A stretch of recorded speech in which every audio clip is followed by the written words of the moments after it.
You know how car makers are trying to fill in every single niche you can think of with models like the compact executive saloon hatchback BMW 3 GT, for example? Well, this is the latest niche-busting model from Audi. It's the A3 Saloon. And it may be a bit cruel to call it a niche model because while it may sell in small numbers in the UK, its popularity in China and the US means that Audi expects this model to be the most popular A3 worldwide in 2 to 3 years. It's based on the same wheelbase as the 5-door Sportback and offers the same range of engines. And from the front, at least, it looks the same too. The surprising thing is that every single body panel has been changed, but you might only really notice that when you step around to the back. Here, you get really smart, narrow taillights and a nice looking 3/4 view with great squat proportions.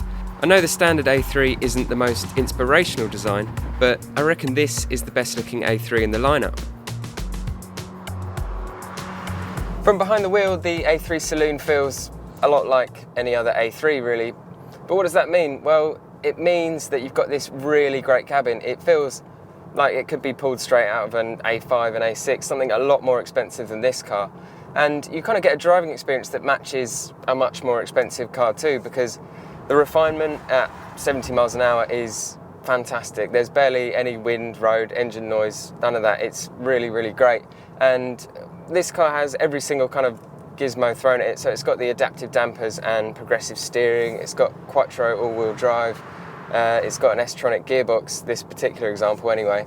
But even with all that, this car doesn't feel particularly sporty. I mean, it's very, very capable, but there's a neutrality to everything and the steering is a little bit numb. So all in all, it doesn't end up being that exciting, certainly not as exciting as you might find in a BMW 1 Series Coupe, for instance.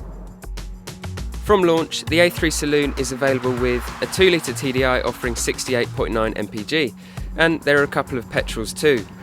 The 1.4 TFSI has some clever cylinder deactivation tech, so it manages 60.1 mpg, despite having 138 brake horsepower. There's also a 1.8 TFSI and later in the year a 1.6 TDI joins the range. So the great thing about this new saloon body shape is that this car has the biggest boot out of any A3. It's 425 litres, which is 45 litres more than the Sportback, and it's only 55 litres down on the A4. And if you want to make it even bigger, what you can do is just fold down the rear seats, and that frees up 880 litres of boot space.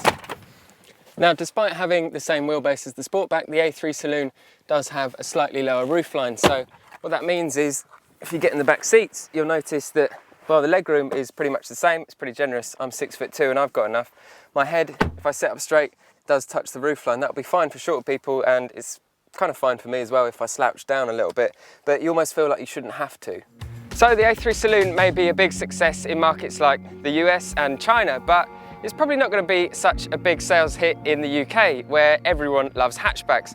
But that's not to say that this is a car completely without merit. I mean, it looks great, and it's great to drive too. And it probably makes a pretty good alternative to the Audi A4, because this car will cost about £4,000 less than the equivalent A4. You may have to sacrifice a tiny bit of headroom in the back seats, but that still looks like pretty good value.